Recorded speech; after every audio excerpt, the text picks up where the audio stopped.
ವೀಕ್ಷಕರೇ, ನಮ್ಮ ರಾಜ್ಯದ ರೆವೆನ್ಯೂ ಡಿಪಾರ್ಟ್ಮೆಂಟ್ ಬಗ್ಗೆ, ಅದರಲ್ಲೂ ಲಂಡನ್ ಗೌಡರ ಇಲಾಖೆಯ ಬಗ್ಗೆ ನೀವು ಈ ಹಿಂದೆ ಎಂದು ಕಂಡು ಕೇಳರಿಯದ ಆಘಾತಕಾರಿ ಕರ್ಮಕಾಂಡ. ಯಾವುದೇ ಆತಂಕವಿಲ್ಲದೆ ನಾವು ಈ ಘಳಿಗೆ ಬ್ರೇಕ್ ಮಾಡ್ತಾ ಇದ್ದೀವಿ. ಇದು ಕಂದಾಯ ಇಲಾಖೆಯನ್ನೇ ನಡುಗಿಸುವ ಅತಿ ದೊಡ್ಡ ಬ್ಲಾಸ್ಟಿಂಗ್ ಸುದ್ದಿ. We are going to break. ಕಂದಾಯ ಇಲಾಖೆಯನ್ನೇ ನಡುಗಿಸುವಂತಹ ಬ್ಲಾಸ್ಟಿಂಗ್ ಸುದ್ದಿಯನ್ನ ನಾವು ಈ ಘಳಿಗೆ ಬ್ರೇಕ್ ಮಾಡ್ತಾ ಇದ್ದೀವಿ. ಇದು ಕಂದಾಯ ಇಲಾಖೆಯನ್ನೇ, ಅದರ ಜಂಘಾಬಲವನ್ನೇ ನಡುಗಿಸುತ್ತೆ. ಬಿಗ್ಗೆಸ್ಟ್ ಎಕ್ಸ್ಕ್ಲೂಸಿವ್ ಸುದ್ದಿ. ಆ ಅಧಿಕಾರಿ ಮತ್ತು ನೌಕರರ ಲಂಚದಾಟಕ್ಕೆ ಬೆಂಗಳೂರು ಜಿಲ್ಲಾಡಳಿತವೇ ಶೇಕ್. ಭ್ರಷ್ಟರ ಡೀಲ್ ರಹಸ್ಯ ಆಡಿಯೋ ದಾಖಲೆ ಸಮೇತ ಬಟಾ ಬಯಲು. ಇದು ನಿಮ್ಮ ಫ್ರೀಡಂ ಟಿವಿಯಲ್ಲಿ ಅತಿ ದೊಡ್ಡ ಬಿಗ್ ಬ್ಲಾಸ್ಟಿಂಗ್ ಸ್ಟೋರಿ. ಕಂದಾಯ ಮಂತ್ರಿ ಕೃಷ್ಣ ಭೈರೇಗೌಡರು ನೋಡಲೇಬೇಕಾದ ಸುದ್ದಿ. ಲಂಡನ್ ಗೌಡ್ರು ಎಲ್ಲೇ ಇದ್ರೂ ಈ ಡೆವಲಪ್ಮೆಂಟ್ ಗಮನಿಸಬೇಕು. ಬೇರೆಲ್ಲೂ ಇಲ್ಲದ ಸ್ಫೋಟಕ ಸುದ್ದಿ ನಿಮ್ಮ ಫ್ರೀಡಂ ಟಿವಿಯಲ್ಲಿ ಮಾತ್ರ. ಇದು ಕಂದಾಯ ಇಲಾಖೆಯನ್ನೇ ನಡುಗಿಸುವಂತಹ ಬಿಗ್ಗೆಸ್ಟ್ ಎಕ್ಸ್ಕ್ಲೂಸಿವ್.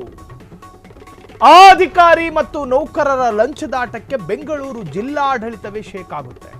ಭ್ರಷ್ಟರ ಡೀಲ್ ರಹಸ್ಯ ಆಡಿಯೋ ದಾಖಲೆ ಸಮೇತ ಬಟಾ ಬಯಲು. ಅಲ್ಯಾರೋ ಹೇಳಿದ್ರು, ಇಲ್ಯಾರೋ ಹೇಳಿದ್ರು. ಅಧಿಕಾರಿ ವಲಯದಲ್ಲಿ ಗುಸುಗುಸು ಪಿಸು ಪಿಸು ಅದನ್ನ ಎತ್ತಿಕೊಂಡು ಸ್ಕ್ರೀನಿಗೆ ಮೆತ್ತಿ ಕೊಡುವ ಸುದ್ದಿ ನಮ್ಮಲ್ಲಿ ಬರೋದಿಲ್ಲ. ದಾಖಲೆಗಳನ್ನು ಇಟ್ಟುಕೊಂಡು ಜನಹಿತವಲ್ಲದ ಜನವಿರೋಧಿಯಾಗಿರುವಂತಹ ಸುದ್ದಿಯನ್ನು ಮಾತ್ರ ಬ್ರೇಕ್ ಮಾಡುತ್ತೆ. ಸ್ಕ್ರೀನ್ನಲ್ಲಿ ಗಮನಿಸ್ತಾ ಇದ್ದೀರಿ, ಆ ಟೆಕ್ಸ್ಟ್ ನಲ್ಲಿ ಉಲ್ಲೇಖ ಆಗಿರುವಂತಹ ಕರ್ಮಕಾಂಡ ಅಂತಿಂತಹದ್ದಲ್ಲ. ರೆವಿನ್ಯೂ ಡಿಪಾರ್ಟ್ಮೆಂಟ್ ನಲ್ಲಿ ಈ ಹಿಂದೆ ಎಂದೂ ಕಂಡು ಕೇಳರಿಯದ ನಕಾರಾತ್ಮಕವಾದಂತಹ ವಿಚಾರ, ಅತಿ ದೊಡ್ಡ ನೆಗೆಟಿವ್. ಬೇರೆಲ್ಲೂ ಇಲ್ಲ ಈ ಸ್ಫೋಟಕ ಸುದ್ದಿ. We are going to break. ಹಾಗಾದ್ರೆ ಕಂದಾಯ ಇಲಾಖೆಯನ್ನ ನಡುಗಿಸುವಂತಹ ಸುದ್ದಿ ಏನದು? ಆ ಇಲಾಖೆಯ ಅಧಿಕಾರಿ ಮತ್ತು ನೌಕರರ ಲಂಚದಾಟಕ್ಕೆ ಬೆಂಗಳೂರಿನ ಜಿಲ್ಲಾಡಳಿತವೇ ನಡುಗ್ತಾ ಇದೆ. ಭ್ರಷ್ಟರ ಡೀಲ್ ರಹಸ್ಯ ಆಡಿಯೋ ದಾಖಲೆ ಸಮೇತ ಬಯಲು ಮಾಡ್ತೀವಿ. ಆಡಿಯೋ ಸಮೇತ ಬಯಲು ಮಾಡಲಿದ್ದೇವೆ. ಹಾಗಾದ್ರೆ ಏನ್ ನಡೆದಿದೆ, ಆ ಆಡಿಯೋ ಸಂಭಾಷಣೆಯಲ್ಲಿ ಏನಿದೆ, ಎಲ್ಲವನ್ನೂ ಕೂಡ ಇಂಚಿಂಚಾಗಿ ತೋರಿಸುವಂತಹ ಪ್ರಯತ್ನ ಮಾಡ್ತೀವಿ. ಇದು ಬೆಂಗಳೂರಿನ ನಾರ್ತ್ ಎಸಿ ಕಚೇರಿ ಲಂಚಕಾಂಡದ ಅತಿ ದೊಡ್ಡ ಸುದ್ದಿ. ಬೆಂಗಳೂರಿನ ಕಂದಾಯ ಭವನದಲ್ಲಿಯೇ ಲಂಚ ಲಂಚ ಲಂಚ. ಕಂದಾಯ ಇಲಾಖೆಯಲ್ಲಿ ಹೇಗೆಲ್ಲ ಭ್ರಷ್ಟಾಚಾರ ನಡೆಯುತ್ತಿದೆ ಅನ್ನೋದು ಗೊತ್ತಾ? ಹೃದಯ ದುರ್ಬಲ ಇರುವವರು ನಿಜಕ್ಕೂ ಆಶ್ಚರ್ಯ ಪಡ್ತೀರಿ. ದುಡ್ಡಿಲ್ಲದೆ ನಾರ್ತ್ ಎಸಿ ಕಚೇರಿಯಲ್ಲಿ ಏನೂ ಕೂಡ ನಡೆಯೋದಿಲ್ಲ. ಲಂಚ ಲಂಚ ಲಂಚ ಮಾತ್ರ ಉತ್ತರ. ಲಕ್ಷ ಲಕ್ಷ ಡೀಲ್ಗಳು ನಡೀತಾವೆ. ಸಾಕ್ಷ್ಯ ಸಮೇತ ನಿಮ್ಮ ಫ್ರೀಡಂ ಟಿವಿ ಬಯಲು ಮಾಡ್ತಾ ಇದೆ ಲಂಚಕಾಂಡ. ಬೆಂಗಳೂರಿನ ಕಂದಾಯ ಭವನದಲ್ಲಿಯೇ ಲಂಚಾವತಾರ ಅತಿರೇಕಕ್ಕೇರಿದೆ. ಕಂದಾಯ ಇಲಾಖೆಯಲ್ಲಿ ಹೇಗೆಲ್ಲ ಭ್ರಷ್ಟಾಚಾರ ನಡೀತಿದೆ ಅನ್ನೋದು ಗೊತ್ತಾ? ದುಡ್ಡಿಲ್ಲದೆ ನಾರ್ತ್ ಎಸಿ ಕಚೇರಿಯಲ್ಲಿ ಏನೂ ಕೂಡ ನಡೆಯೋದಿಲ್ಲ. ಆ ನಾರ್ತ್ ಎಸಿ ಕಚೇರಿಯಲ್ಲಿ ನೌಕರರು ಕೆಮ್ಮಿದ್ರು ಕಾಸು, ಸೀನಿದ್ರು ಕಾಸು. ಜನಹಿತಕ್ಕಾಗಿ ಅಲ್ವಾ ಕಂದಾಯ ಇಲಾಖೆ ಇರೋದು, ಕಂದಾಯ ಭವನ ಇರೋದು ಅಂತ ಕೇಳಿದ್ರೆ ತದ್ವಿರುದ್ಧ ಉತ್ತರ ಸಿಗುತ್ತೆ. ಕೈಯಲ್ಲಿ ಕಾಂಚಾಣ ಕುಣಿದ್ರೆ ಮಾತ್ರ ಕಂದಾಯ ಭವನದಲ್ಲಿ ಫೈಲ್ ಮೂವ್ ಆಗೋದು. ಲಂಚ ಕೊಡದೇ ಇದ್ದರೆ ಕಂದಾಯ ಭವನದಲ್ಲಿ ಯಾವ ಜನಪರ ಕೆಲಸವೂ ನಡೆಯೋದಿಲ್ಲ.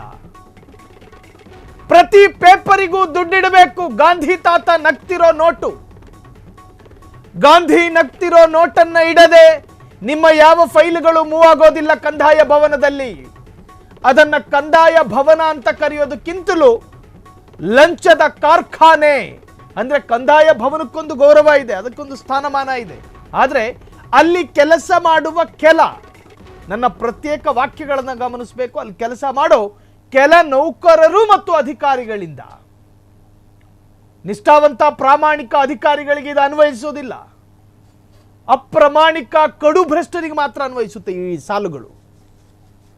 ಹೆಂಗೆಲ್ಲ ಭ್ರಷ್ಟಾಚಾರ ಅಲ್ರಿ. ಕಾಂಗ್ರೆಸ್ ಆಡಳಿತದಲ್ಲಿ, ಅದರಲ್ಲೂ ಸಿದ್ದರಾಮಯ್ಯರ ಅಷ್ಟು ಇಲಾಖೆಗಳ ಪೈಕಿ ಅತಿ ದೊಡ್ಡ ಇಲಾಖೆ ಅಂತ ಕರೆಸಿಕೊಳ್ಳುತ್ತೆ ಲೋಕೋಪಯೋಗಿ ಇಲಾಖೆ ಬಿಟ್ರೆ ನೆಕ್ಸ್ಟ್ ಕೇಳಿಸ್ಕೊಳ್ಳದೆ ಕಂದಾಯ ಇಲಾಖೆ, ರೆವಿನ್ಯೂ ಡಿಪಾರ್ಟ್ಮೆಂಟ್. ಅಬಕಾರಿ ಇಲಾಖೆಯಲ್ಲಿ ಅತಿ ದೊಡ್ಡ ಆದಾಯದ ಮೂಲ ಅಂತ ಕೇಳಿಸ್ಕತ್ತೀರಿ ನೀವು ಸದಾಕಾಲ. ಆದರೆ ಕಂದಾಯ ಇಲಾಖೆಯು ಕೂಡ ಆದಾಯದ ಮೂಲಗಳ ಪೈಕಿ ಅತ್ಯಂತ ಪ್ರಮುಖವಾದದ್ದು. ಆ ತರಹದ್ದೊಂದು ಮೂಲ. ನೇರ ಡೀಲ್ಗೆ ಇಳಿದ ಎಸಿ ಕಚೇರಿಯ ತಹಶೀಲ್ದಾರ್, ಕೇಸ್ ವರ್ಕರ್ಗಳು. ಲೂಟಿ ಮಾಡೋದಕ್ಕೆ ಎಸಿ ಕಚೇರಿಯಲ್ಲಿ ಕುಂತ ಎಸಿ ಕಚೇರಿ ತಹಶೀಲ್ದಾರ್ ಮಮತಾ ಜೊತೆಗೆ ಕೇಸ್ ವರ್ಕರ್ ಸುಮಾ ಶಾಮೀಲಾಗಿದ್ದಾರೆ. ಕೋಡ್ ವರ್ಡ್ ಅಲ್ಲಿ ತಹಶೀಲ್ದಾರ್ ಮಮತಾ ಮಾಡ್ತಾರೆ ಡೀಲು. ಕೋಡ್ ವರ್ಡ್ ಅಂತ ಇವುಗಳಿಗೆ. ಇವರ ಪಾಲಿಗೆ ಲಕ್ಷ ಅನ್ನೋದು ಕೇವಲ ಒಂದು ಚಾಕ್ಲೇಟ್ ಅಷ್ಟೇ. ಲಕ್ಷ ಅನ್ನೋದು ಒಂದು ಚಾಕ್ಲೇಟ್ಗೆ ಸಮ. ಒಂದು ಚಾಕ್ಲೇಟ್ 1 ಲಕ್ಷ, 10 ಚಾಕ್ಲೇಟ್ 10 ಲಕ್ಷ. ಇನ್ನು ಮೈಸೂರು ಪಾಕ್ ಅಂದ್ರೆ ಕೋಟ್ಯಾಂತರ ರೂಪಾಯಿನೋ ಏನು. ಸಾವಿರಗಳು ಅಂದ್ರೆ ಇವರಿಗೆ ಲೆಕ್ಕಕ್ಕಿಲ್ಲ, ಬರೀ ಲಕ್ಷಗಳ ಮಾತು. ಒಂದೇ ಪ್ರಕರಣದಲ್ಲಿ 50 ಲಕ್ಷ ಹಣ ದೋಚಲು ನಿಂತ ಎಸಿ ಕಚೇರಿ ಪಟಾಲ. ತಹಶೀಲ್ದಾರ್ ಮೇಡಮ್ಗೂ ಕೊಡಬೇಕಂತೆ, ಸಾಹೇಬ್ರಿಗೂ ತಲುಪಬೇಕಂತೆ. ನಾಚಿಕೆ ಇಲ್ವೇನ್ರಯ್ಯ? ಪಾಪ ಇವರು ಎಡಗೈನಲ್ಲೂ ಮುಟ್ಟಲ್ಲ ಕಾಸು, ಕೈಯಲ್ಲಿ ಮುಟ್ಟಲ್ಲ. ಸಂಸ್ಕಾರಯುತ ಕುಟುಂಬದಿಂದ ಬಂದವರು ಇವರು. ಆದರೆ ಅವರು ಹೇಳಿದ ಕಡೆ ಹೇಳಿದವರಿಗೆ ತಲುಪಿಸಿದ್ರೆ ಸಾಕು, ನಿಮ್ಮ ಕೆಲಸ ಫಟಾಫಟ್ ಅಂತ ಆಗಿಬಿಡುತ್ತೆ. ಅವರು ಹೇಳಿದ ಜಾಗಕ್ಕೆ ಕರೆಕ್ಟ್ ಆಗಿ ಗಾಂಧಿ ತಾತ ನಗ್ತಿರೋ ನೋಟ್ ಹೋದ್ರೆ ಸಾಕು, ರೀಚ್ ಆದ್ರೆ ನಿಮ್ದು ಡೀಲ್ ಫಿನಿಶ್. ನಿಮ್ಮ ಫ್ರೀಡಂ ಟಿವಿಯಲ್ಲಿ ಆಡಿಯೋ ಸಾಕ್ಷ್ಯ ಸಮೇತ ಲಂಚಕಾಂಡ ಬಯಲು. ನೇರ ಡೀಲ್ಗೆ ಇಳಿದ ಎಸಿ ಕಚೇರಿಯ ತಹಶೀಲ್ದಾರ್, ಕೇಸ್ ವರ್ಕರ್. ಒಂದು ತುಂಡು ಶ್ವೇತವರ್ಣದ ಪತ್ರವನ್ನ ಇಟ್ಟುಕೊಂಡು ಹೇಳ್ತಿರೋದಲ್ಲ ನಾವು. ಭ್ರಷ್ಟಾಚಾರದಲ್ಲಿ ತೊಡಗಿ ಮಿಂದೆದ್ದ ಅಧಿಕಾರಿಗಳ ಫೋನ್ ಸಂಭಾಷಣೆ. ಕೋಡ್ ವರ್ಡ್ ಅಲ್ಲಿ ಮಾತನಾಡ್ತಾರಂತೆ. ಒಂದು ಚಾಕ್ಲೇಟ್ ಅಂದ್ರೆ 1 ಲಕ್ಷ ಅವರಿಗೆ. ಇನ್ನು ಮೈಸೂರು ಪಾಕು, ಜಿಲೇಬಿ ಅಂದ್ರೆ ಇನ್ನೆಷ್ಟು ಕೋಟಿನೋ ದೇವರಿಗೆ ಗೊತ್ತು. ಒಂದು ಚಾಕ್ಲೇಟ್ ಅಂದ್ರೆ 1 ಲಕ್ಷ, 10 ಚಾಕ್ಲೇಟ್ ಅಂದ್ರೆ 10 ಲಕ್ಷ. ಸಾವಿರಗಳು ಅಂದ್ರೆ ಇವರಿಗೆ ಲೆಕ್ಕಕ್ಕಿಲ್ಲ. 10,000, 20,000 ಅವರು ಹೃದಯಕ್ಕೆ ನಾಟೋದೇ ಇಲ್ವಂತೆ ಈ ಸಾವಿರಾರು ರೂಪಾಯಿ. ಅವರ ಆತ್ಮಕ್ಕೆ ನಾಟಬೇಕು ಅಂದ್ರೆ ಒಂದು ಚಾಕ್ಲೇಟು, ಅದು ನಾಟೋದಿಲ್ಲ, ಸಣ್ಣದೊಂದು ತಾಕು ಬಿಡುತ್ತೆ ಅಷ್ಟೇ. ಒಂದು ಚಾಕ್ಲೇಟ್ ಅಂದ್ರೆ ಸ್ವಲ್ಪ ತೃಪ್ತಿ. ಸಾವಿರಾರು ರೂಪಾಯಿ ಸ್ಪರ್ಶ ಮಾಡೋದಿಲ್ಲ ಅವರ ಹೃದಯವನ್ನ. ಆ ತರಹದ್ದೊಂದು ರೂಪ ಅವರದ್ದು. ನಾಚಿಕೆಯಾಗಬೇಕು. ಸರ್ಕಾರದ ಮೂಲಭೂತ ಸೌಕರ್ಯಗಳನ್ನು ಅನುಭವಿಸಿಕೊಂಡು ರಾಜ್ಯದ ಬಡ, ಮಧ್ಯಮ, ಶ್ರೀಮಂತ ವರ್ಗದ ಕಂದಾಯ ಅಥವಾ ಟ್ಯಾಕ್ಸ್ ಹಣದಲ್ಲಿ ಸಂಬಳ ಪಡ್ಕೊಂಡು 1 ತಾರೀಕಾದ್ರೆ ಭಾನುವಾರ ಆದರೂ ಕೂಡ ಟನ್ ಅನ್ನಂಗೆ ನಿಮ್ಮ ಖಾತೆಗೆ ಹಣ ಬಂದು ಬೀಳುತ್ತೆ. ಸರ್ಕಾರಿ ಹಣ ಸಂಬಳ ಪಡ್ಕೊಳ್ಳಲ್ವಾ? ನೀವೇನು ಪ್ರೈವೇಟ್ ಏಜೆನ್ಸಿಯಿಂದ ಬಂದವರ? ಸರ್ಕಾರಿ ನೌಕರಲ್ವಾ ನೀವು? Shame on you. Government official ಅನ್ನೋದಕ್ಕೆ ನಾಚಿಕೆ ಆಗಬೇಕು ನಿಮ್ಮಗಳಿಗೆ. ನಿಮ್ಮ ಮೈ ಬಣ್ಣವನ್ನ ಗಿಂಟು ಬಿಟ್ಟು ನೋಡಿ, ಅದು ಎಮ್ಮೆ ಚರ್ಮನ ಅಂತ. ನಿಮ್ಮ ಕಿವಿಗಳನ್ನ ಸ್ಪರ್ಶ ಮಾಡಿ ನೋಡಿ, ಏನದು ಏನು ತಾಮ್ರದ ಹಿತ್ತಾಳದ ಕಿವಿಗಳ ಅಂತ ಕೇಳಿಸ್ಕೊಳ್ಳಲ್ವಾ ನೀವುಗಳು? ಮನ ಮರ್ಯಾದೆ ಇದ್ದಂಥ ವರ್ಗ ಈ ಕೆಲಸ ಮಾಡುತ್ತಾ? ನೀವು ಮಾಡುವ ಕೆಲಸಕ್ಕೆ ಸರ್ಕಾರ ಸಂಬಳ ಕೊಡೋದಿಲ್ವಾ? ನಿಮ್ಮ ಇಲಾಖೆಯ ಮಾನ ಮರ್ಯಾದೆ ಕಳೆಯೋದಕ್ಕ ನೀವಿರೋದು? ಕೃಷ್ಣ ಬೈರೇಗೌಡರು ವರ್ಚಸ್ಸನ್ನ ಬಿಲ್ಡ್ ಮಾಡ್ಕೊಂಡಿದ್ದಾರೆ ರಾಜ್ಯದಲ್ಲಿ. ಹಾಸನದಲ್ಲಿ ಲಂಡನ್ ಗೌಡ ಅಂದ್ರೆ ಪ್ರಾಣ ಬಿಡ್ತಾರೆ. ಕಾಂಗ್ರೆಸ್ಸಿನ ಉಸ್ತುವಾರಿ ಆಗಿದ್ದಾರೆ ಹಾಸನಕ್ಕೆ. ಅವರು ಮಾನ ಮರ್ಯಾದೆ ಕಳೆಯೋದಕ್ಕೆ ಈ ತರಹದ ಗೌರ್ಮೆಂಟ್ ಆಫೀಷಿಯಲ್. ನಾಚಿಕೆಯಾಗಬೇಕು. ತಿರುಗಿಸ್ಕೊಳ್ಳಿ ನಿಮ್ಮ ಮುಖಗಳನ್ನ, ತೋರಿಸೋದಕ್ಕೂ ಹೋಗಬೇಡಿ ಸಾಮಾಜಿಕವಾಗಿ. ಸೊ ಈ ನೇರ ಡೀಲ್ಗೆ ಇಳಿದಂತ ಎಸಿ ಕಚೇರಿಯ ತಹಶೀಲ್ದಾರ್, ಕೇಸ್ ವರ್ಕರ್, ಲೂಟಿ ಮಾಡೋದಕ್ಕೆ ಎಸಿ ಕಚೇರಿಯಲ್ಲಿ ಕುಂತ ಎಸಿ ಕಚೇರಿ ತಹಶೀಲ್ದಾರ್ ಮಮತಾ ಜೊತೆಗೆ ಕೇಸ್ ವರ್ಕರ್ ಸುಮಾ ಕೂಡ ಶಾಮೀಲಾಗಿದ್ದಾರೆ. ಕೋಡ್ ವರ್ಡ್ ನಲ್ಲಿ ಮಾತನಾಡ್ತಾರಂತೆ ಪರಸ್ಪರ. ಒಂದು ಚಾಕ್ಲೇಟ್ ಅಂದ್ರೆ 10 ಲಕ್ಷ ಅಥವಾ 1 ಲಕ್ಷಕ್ಕೆ ಸಮಾನ. ಸಾವಿರಾರು ರೂಪಾಯಿ ಬಗ್ಗೆ ಮಾತನಾಡೋದಿಲ್ಲ. ಕಾರಣ ಸಾವಿರಾರು ರೂಪಾಯಿಯ ವ್ಯವಹಾರ ಹಿಡಿಸೋದಿಲ್ಲ. ಮೊದಲು 20 ಲಕ್ಷ ಅಂದ್ರು, ಆಮೇಲೆ 50 ಲಕ್ಷಕ್ಕೆ ಏರಿಸಿದ್ರು. ಏನು ಆಕ್ಷನ್ ಕರೆದಿದ್ದೀರಾ? ಹರಾಜಿಗೆ ಕೂಗ್ತಿದ್ದೀರೇನು? ಮ್ಯಾನೇಜರ್, ತಹಶೀಲ್ದಾರ್ ಮತ್ತು ಸಾಹೇಬರಿಗೂ ಪಾಲಿದೆ. 50 ಕೊಡಬೇಕು, ಎಲ್ಲರಿಗೂ ಕೊಡಬೇಕು, ಫಟಾಫಟ್ ಕೆಲಸ ಆಗಬೇಕು. ಕೋಳಿ ಅಂಗಡಿನ ಸಂತ್ರಸ್ತರ ಜೊತೆ ಕೇಸ್ ವರ್ಕರ್ ಸುಮಾ ಲಂಚದ ಮಾತು ನಾಚಿಕೆಯಾಗಬೇಕು. ಇದನ್ನ ಬರೀ ನಾವು ಹೇಳ್ತಿಲ್ಲ, ಇಲ್ಲಿದೆ ನೋಡಿ ಆಡಿಯೋ ತೋರಿಸ್ತೀವಿ ನಾವು. ಅವರು ಹಂಗಂದ್ರಂತೆ, ಇವ್ರು ಹಿಂಗಂದ್ರಂತೆ. ಮಾತಲ್ಲಿ ಮೌಖಿಕ ಮಲ್ಲ ಯುದ್ಧಕ್ಕೆ ಇಳಿಯೋರಲ್ಲ ನಾವು. ದಾಖಲೆ ತೋರಿಸ್ತೀವಿ. ಮೊದಲು 20 ಲಕ್ಷ ಅಂದ್ರು, ಆಮೇಲೆ 50 ಲಕ್ಷಕ್ಕೆ ಏರಿಸಿದ್ರು. ಮ್ಯಾನೇಜರು, ತಹಶೀಲ್ದಾರು ಮತ್ತು ಸಾಹೇಬರಿಗೂ ಪಾಲಿದೆ, ಅವರಿಗೂ ಕೊಡಬೇಕು. ಗಿಂಟಿ ಗಿಂಟಿ ಕೊಡೋದಕ್ಕೇನು ಅನಿಕೆಕ್ಕೇನ್ರಿ? ಅದು ಪಡೆಯೋದು ಲಂಚನ, ಅದರಲ್ಲೂ ಗಿಂಟಿ ಗಿಂಟಿ ಪಾಲ್ ಕೊಡ್ತಾರಂತ ಇವ್ರುಗಳು. ಸಂತ್ರಸ್ತರ ಜೊತೆ ಕೇಸ್ ವರ್ಕರ್ ಸುಮಾ ಲಂಚದ ಮಾತು. ಇದನ್ನು ಬರೀ ನಾವು ಮೌಖಿಕವಾಗಿ ಹೇಳ್ತಾ ಇಲ್ಲ, ಆಡಿಯೋನ್ ತೋರಿಸ್ತೀವಿ, ಸಂಭಾಷಣೆ ಕೇಳಿಸ್ತೀವಿ, ನೀವೇ ತೀರ್ಮಾನ ಮಾಡಿ. ಇದು ಫ್ರೀಡಮ್ ಟಿವಿಯ ಬ್ಲಾಸ್ಟಿಂಗ್ ಸ್ಟೋರಿ. ಅಧಿಕಾರಿ ವಲಯದಲ್ಲಿ ಬಹಳಷ್ಟು ಚರ್ಚೆಗೆ ಕಾರಣ ಆಗುತ್ತೆ ಈ ಸ್ಟೋರಿ. ಸರ್ಕಾರದ ಸಂಬಳ ಪಡ್ಕೊಂಡು ಜನಪರವಾಗಿ ಕೆಲಸ ಮಾಡಿ ಅಂತ ಹೇಳಿ ಕಂದಾಯದ ಭವನದ ಒಳಗೆ ನಿಮಗೊಂದು ಚೇರ್ ಕೊಟ್ಟು 24 ಗಂಟೆ ನಿಲ್ಲಿಸ್ಕೊಂಡ ಕೆಲಸ ಮಾಡಿಸುತ್ತೆ ಸರ್ಕಾರ. ನಿಮಗೆ ಕೂತ್ಕೊಳ್ಳೋದಕ್ಕೆ ಚೇರ್ ಕೊಡೋದಿಲ್ವಾ? ನಿಮ್ಮ ನೆತ್ತಿಗೆ ಬಿಸಿ ತಾಕಬಾರದು ಅಂತ ಹೇಳಿ AC ಮಷೀನ್ ಕೊಟ್ಟಿಲ್ವಾ? ಎಲ್ಲ ಸೌಕರ್ಯಗಳನ್ನು ಅನುಭವಿಸ್ಕೊಂಡು ನಿಮ್ಮ ಚರ್ಮಕ್ಕೆ ಲಂಚ ಅನ್ನೋ ಭೂತವನ್ನು ಅಂಟಿಸ್ಕತ್ತೀರಿ. ನಾಚಿಕೆ ಆಗಬೇಕು ನಿಮಗೆ. ಸೊ ಲಂಚಕ್ಕೆ ಸಂಬಂಧಪಟ್ಟ ಆಡಿಯೋ ಸಮೇತದ ದಾಖಲೆ ಒಂದ್ಸತಿ ಕೇಳಿಸ್ಕೊಳ್ಳಿ. ನಿಮ್ಮ ನಂಬರ್ ಕೊಡಿ ಮೇಡಮ್. ಆಯ್ತು ಸುಮ್ಮ ಮೇಡಮ್. ಆಗೋ ನಾನು ತಹಸೀಲ್ದಾರ್ ಹತ್ರ ಹೋಗ್ಬರ್ತೀನಿ, ನಂಬರ್ ಕೊಡ್ರಿ. ಆಯ್ತು ಕಾಲ್ ಮಾಡ್ತೀನಿ, ಯಾರು ನಮ್ಗೆ ಹೇಳಿ ಕೊಟ್ಬಿಟ್ಟು ಹೋಗ್ತೀನಿ. 10 ಲಕ್ಷ ಕೊಟ್ಟು ಹೋಗ್ತೀನಿ. ಅಲ್ಲ ಈಗ ಫುಲ್ಲು ಕೊಟ್ಬಿಟ್ಟು, ಈಗ ಫುಲ್ಲು ಕೊಟ್ಬಿಡ್ಬೇಕಾ? ಯಾವಾಗ ಕೊಡ್ತೀರಾ ನನಗೆ? ಅದು ಆರ್ಡರ್ ಕಾಪಿ ನಂಗೆ ಯಾವಾಗ ಕೊಡ್ತೀರಾ? ಅಲ್ಲ ಮ್ಯಾನೇಜರ್ದು, ತಹಶೀಲ್ದಾರ್ದು, ಸಾಹೇಬ್ರದು ಎಲ್ರದ್ದು ಸೇರಿ ಕೊಟ್ಬಿಡೋ ಒಟ್ಟಿಗೆ 50 ಲಕ್ಷ. ಯಾವಾಗ 22.5 ಲಕ್ಷ ಅಂದ್ರೆ ಇವಾಗ 50 ಲಕ್ಷಕ್ಕೆ ಹೋಗಿ ಹೌದಾ? ಸೋಮವಾರ ಕೊಡ್ತೀನಿ ನಂಗೆ ಆರ್ಡರ್ ಶೀಟು. ಯಾರನ್ನ ಬರಲಿ ನೀವು ಮಾತಾಡಿ ಅಷ್ಟೇ. ಸರ್ ಇಲ್ಲ ಮಾತಾಡಿದ್ದಾರೆ, ಅಡ್ವಾನ್ಸ್ ಮಾಡಿದ್ದಾರೆ ಅಂತ. ಅವ್ರು ಬಂದು ಇನ್ನೂ ಕಮ್ಮಿಗೆ ಮಾಡಿ.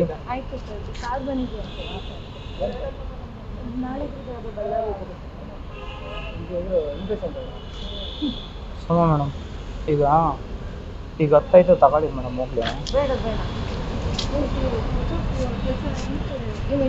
ಆಯ್ತು. ನಿಮ್ಮ ನಂಬರ್ ಕೊಡಿ ಮೇಡಮ್. ಆಯ್ತು ಸಮ ಮೇಡಮ್.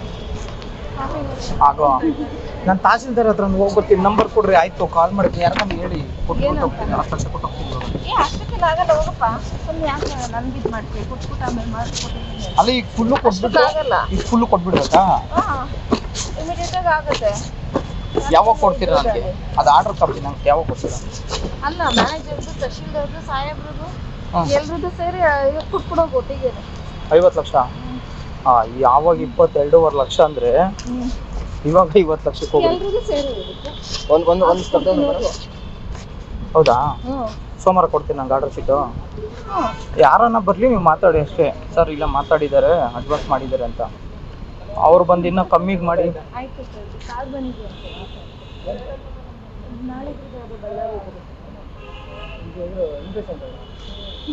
ಸಮ ಮೇಡಮ್ ಈಗ 15 ತಗೊಳ್ಳಿ ಮೇಡಮ್. ಹೋಗ್ಲಿ ಆಯ್ತು. ನಿಮ್ಮ ನಂಬರ್. ಅಧಿಕಾರಿಯ ಜೊತೆ ದೂರುದಾರ ಮಾತನಾಡಿರೋದನ್ನು ನೀವು ಗಮನಿಸಿರ್ತೀವಿ. ಮೇಡಮ್ ನನ್ನ ಜೊತೆ ಇಷ್ಟು ಹಣ ಇದೆ, ಕೊಟ್ಟು ಬಿಡ್ಲ? ಆಗಲ್ಲ, ಬೇಡ ಬೇಡ ಬೇಡ, ನಮಗೆ ಪೂರ್ತಿ ಹಣ ಕೊಡಿ. ನಾಚಿಕೆ ಆಗೋದಿಲ್ವಾ ಆ ನಾಲಿಗೆಗೆ? ಸರ್ಕಾರ ಕೊಡುವ ಸಂಬಳದಲ್ಲಿ 3 ಹೊತ್ತು ಅನ್ನದ ರುಚಿ ಅನುಭವಿಸಿರುವ ನಿಮ್ಮ ನಾಲಿಗೆಯಲ್ಲಿ ಆ ತರಹದ ಉಚ್ಚಾರ ಮಾಡೋದಕ್ಕೆ ನಾಚಿಕೆ ಆಗೋದಿಲ್ವಾ? ಈ ಆರೋಪ ಸತ್ಯವೇ ಆಗಿದ್ದರೆ ನಿಮಗೆ ಮಾನ ಮರ್ಯಾದೆ ಇಲ್ಲ ಅಂತ ಖಾತ್ರಿ ಆಗುತ್ತೆ. ಸರ್ಕಾರ ಕೊಡುವ ಸವಲತ್ತುಗಳನ್ನು ಸಂಪೂರ್ಣವಾಗಿ ಅನುಭವಿಸಿ ಜನರ ತೆರಿಗೆ ಹಣದಲ್ಲಿ ಸಂಬಳ ಪಡ್ಕೊಂಡು ನಿಮಗೂ ನಿಮ್ಮ ಕುಟುಂಬಕ್ಕೂ ಇನ್ಶೂರೆನ್ಸ್ ಇದ್ರೂ ಇದ್ದೀತು ಈ ಇಲಾಖೆಯಲ್ಲಿ. ಆ ಥರದ ಉತ್ತಮ ಇಲಾಖೆ ಕಂದಾಯ ಇಲಾಖೆ. ಕೃಷ್ಣ ಭೈರೇಗೌಡರು ಮಾನ ಮರ್ಯಾದೆ ಕಳೆಯೋದಕ್ಕೆ ಹಾಸನದಲ್ಲಿ ಜನ ಕೊಂಡಾಡ್ತಾ ಇದ್ದಾರೆ. ರಾಜಣ್ಣ ಹೋದ ನಂತರ ಒಂದು ಉತ್ತಮ ವ್ಯಕ್ತಿತ್ವ ನಮಗೆ ಸಿಕ್ಕಿದೆ ಅಂತೇಳಿ ಕೊಂಡಾಡ್ತಾ ಇದ್ದಾರೆ ಹಾಸನದ ಜನ. ಆ ಲಂಡನ್ ಗೌಡರ ಮಾನ ಕಳೆಯೋದಕ್ಕೆ ನಿಮ್ಮಂಥ ಅಧಿಕಾರಿಗಳು ಕಂದಾಯ ಭವನದಲ್ಲಿ ನಿಮಗೆ ಚೇರ್ ಕೊಟ್ಟು ಕೂರಿಸಿರೋದು ಜನಹಿತಕ್ಕಾಗಿ ಕೆಲಸ ಮಾಡಿ ಅಂತ, ಪೇಪರ್ ವರ್ಕ್ ಮಾಡಿ ಅಂತ, ಲೀಗಲ್ ಆಗಿ ಇರಿ ಅಂತ, ನಿಮ್ಮ ನೆತ್ತಿಗೆ ಬಿಸಿ ತಾಕಬಾರದು ಅಂತ ಹೇಳಿ AC, ನಿಮ್ಮ ಕೈಗಳ ಪಕ್ಕದಲ್ಲೇ ನೀರಿನ ಟ್ಯಾಂಕು, ನಿಮ್ಮ ಗಂಟಲು ಒಣಗಬಾರದು ಅಂತ ಮಾಡ್ತಿರೋ ಕೆಲಸ ಏನು? ಮಾಡ್ತಿರುವ ಕೆಲಸ ಏನು? 20 ಲಕ್ಷ ಸಾಕಾಗಲ್ಲ, 50 ಕೊಡಿ. ಇಲ್ಲ ಮೇಡಮ್ ಇರೋದೇ ಇಷ್ಟು ಕೊಡ್ತೀನಿ ಸಾಕ ಅಂತ ಕೇಳಿದ್ರೆ ಇಲ್ಲ. ಏನ್ ನಡೀತಾ ಇದೆ ರಾಜ್ಯದಲ್ಲಿ? ಆವಾಗ 22.5 ಲಕ್ಷ ಅಂದ್ರೆ ಈಗ 50 ಲಕ್ಷಕ್ಕೆ ಹೋಯ್ತು. ಆಗ ಸುಮ ಹೇಳೋದು ಈಗ ಎಲ್ಲರದ್ದು ಸೇರಿ 50 ಲಕ್ಷ. ಏನ್ ಕಸಾಯಿ ಖಾನೆನ ಇಟ್ಕೊಂಡಿದ್ದೀರಿ? ಕ್ಲೀನರಿಗೆ 50,000 ರೂಪಾಯಿ, ಇನ್ನು ಕಡಿಯೋನಿಗೆ 50,000 ರೂಪಾಯಿ, ಇನ್ನು ಕಡಿದಿರೋ ಮಾಂಸನ ಒತ್ಕೊಂಡು ಹೋಗೋನಿಗೆ 20,000. ಏನು ಕಸಾಯಿ ಖಾನೆ ಇಟ್ಕೊಂಡಿದ್ದೀರಾ ಸುಮಾ ಮೇಡಮ್ಮು? ಏನು ಅನ್ಕೊಂಡಿದ್ದೀರಿ? ಇದು ಉತ್ತರ ಪ್ರದೇಶನ, ಜಾರ್ಖಂಡ, ಕರ್ನಾಟಕ ನಾಗರಿಕ ಸಮಾಜ ಇದೆ ಇಲ್ಲಿ, ಎಲ್ಲವನ್ನು ಗಮನಿಸುತ್ತೆ. ದುಡ್ಡಿನ ವಿಚಾರ ಓಪನ್ ಆಗಿ ಮಾತಾಡಲ್ಲ ತಹಶೀಲ್ದಾರ್ ಮಮತಾ ಹೇಳೋದು. ದುಡ್ಡಿನ ವಿಚಾರ ಓಪನ್ ಆಗಿ ಮಾತಾಡಲ್ಲ. ಕೋಡ್ ವರ್ಡ್ ಅಲ್ಲಿ ಲಂಚದ ಮಾತುಗಳನ್ನು ಆಡ್ತಾರೆ ತಹಶೀಲ್ದಾರ್ ಮಮತಾ. ಯಾವ ಲಜ್ಜೆಯೂ ಇಲ್ಲ ಎಮ್ಮನಿಗೆ ಮಾತಾಡುವಾಗ. ಇವರ ಪಾಲಿಗೆ ಲಕ್ಷ ಎನ್ನುವುದು ಒಂದು ಚಾಕ್ಲೇಟು. ಮಮತಾ ಡೀಲ್ ಮಾತಾಡೋದು ಈ ಕೋಡ್ ಮೂಲಕವೇ. ಕೋಡ್ ವರ್ಡ್ ಇವರುಗಳಿಗೆ ಗಡಿ ಭಾಗದಲ್ಲಿ ಕೆಲಸ ಮಾಡ್ತವ್ರೆ ಕೋಡ್ ವರ್ಡ್ ಇಟ್ಕೊಳ್ಳೋಕ್ಕೆ. ಜಾಸ್ತಿ ಮಾತಾಡಲ್ಲ ಮಮತಾ ಮೇಡಮ್, ಎಷ್ಟು ಬೇಕೋ ಅಷ್ಟೇ, ಲೆಕ್ಕಕ್ಕಿಂತ ಜಾಸ್ತಿ ಮಾತಾಡಲ್ವಂತ ಎಮ್ಮ. ನೋಡಿ ಹೇಗೆಲ್ಲ ಡೀಲ್ಗೆ ನಿಂತವ್ರೆ ಈ ಅಮ್ಮ ಯಪ್ಪ. ಜೊತೆಗೆ ಈ ವಯ್ಯನು ಕೂಡ ಕೇಳಿಸ್ಕೊಂಡು ಪಾವನರಾಗಿ ನಾರ್ತ್ ಎಸಿ ಕಚೇರಿಯ ಲಂಚಕಾಂಡವನ್ನ. ಇದು ಫ್ರೀಡಮ್ ಟಿವಿಯ ಅತಿ ಬಿಗ್ಗೆಸ್ಟ್ ಬ್ಲಾಸ್ಟಿಂಗ್ ಸುದ್ದಿ. ಲೆಕ್ಕಕ್ಕಿಂತ ಹೆಚ್ಚು ಮಾತನಾಡೋದಿಲ್ವಂತೆ, ಸೀಮೆ ಮೀರಿ ಮಾತನಾಡೋದಿಲ್ಲ ಯಮ್ಮ. ಹೇಳುವವನ ಮಾತಿನಲ್ಲಿ ಈ ಎಮ್ಮನಿಗೆ ಸಂಪೂರ್ಣ ತೃಪ್ತಿದಾಯಕವಾದ ಉತ್ತರ ಬಂದ್ರೆ ಅನ್ನೋದು ಬಿಟ್ರೆ ಉಳಿದ ಪದಗಳು ಬರೋದಿಲ್ಲ. ಇನ್ನು ಹೇಳುವವನ ಮಾತಿನಲ್ಲಿ ಅತೃಪ್ತಗಳೇ ಇದ್ರೆ, ತೃಪ್ತಿ ಮತ್ತು ಅತೃಪ್ತದ ವ್ಯತ್ಯಾಸ ತಿಳ್ಕೊಳ್ಳಿ. ತೃಪ್ತಿ ಅಂದ್ರೆ ಈ ಎಮ್ಮ ಹೇಳಿದ ಅಮೌಂಟು 50 ಕೊಡ್ತೀನಿ ಮೇಡಮ್, ಈ ಕೈಯಲ್ಲಿದೆ, ನೀವೆಲ್ಲಿ ಹೇಳ್ತೀರಾ ಹೇಳಿ, ಅಲ್ಲಿಗೆ ಬಂದು ಕೊಡ್ತೀನಿ ಅಂದ್ರೆ ಅಂತ ಉತ್ತರ ಬರುತ್ತೆ. ಮೇಡಮ್ 10, 20 ಇದೆ, ಇನ್ನೊಂದು 30 ಅಡ್ಜಸ್ಟ್ ಮಾಡಬೇಕು, ಕೈಯಲ್ಲಿ ಇಲ್ವಲ್ಲ ಅಂದ್ರೆ ಮಾತಾಡಲ್ಲ. ಇದು ನಮ್ಮ ಕಂದಾಯ ಭವನದ ಕೆಲ ಅಧಿಕಾರಿಗಳು. ಇನ್ನು ವಾಕ್ಯದಲ್ಲಿ ವ್ಯತ್ಯಾಸಗಳು ಬರೋದಕ್ಕೆ ಸಾಧ್ಯ ಇಲ್ಲ. ಕೆಲ ಅಧಿಕಾರಿಗಳು, ಎಲ್ಲರೂ ಅಲ್ಲ. ಕೋಡ್ ವರ್ಡಲ್ಲಿ ಮಾತಾಡ್ತಾರಂತಲ್ರಿ. ಗಡಿ ಭಾಗದಲ್ಲಿ ದೇಶ ಕಾಯುವ ಸೈನಿಕರ ಇವರು. ಇವರ ಪಾಲಿಗೆ ಲಕ್ಷ ಎನ್ನುವುದು ಒಂದು ಚಾಕ್ಲೇಟು. ಎಷ್ಟು ಚಾಕ್ಲೇಟ್ ಇದೆ ಅಂತ ಕೇಳ್ತಾರೆ. 1 ಇದೆಯಾ 2 ಇದೆಯಾ? ನಿನ್ಗೆ ಹೇಳಿದ 50 ಚಾಕ್ಲೇಟ್ ಅಲ್ವಾ, 1-2 ಸಾಕಾಗೋದಿಲ್ಲ ನನ್ನ ದೇಹಕ್ಕೆ, 50 ಬೇಕು, ಪರಿಪೂರ್ಣ ಬೇಕು. ಆ ಚಾಕ್ಲೇಟ್ ಕಥನ ಒಂದ್ಸತಿ ಕೇಳಿಸ್ಕೊಳ್ಳಿ ನಿಮ್ಮ ಕಿವಿಗಳಿಗೆ. Madam madam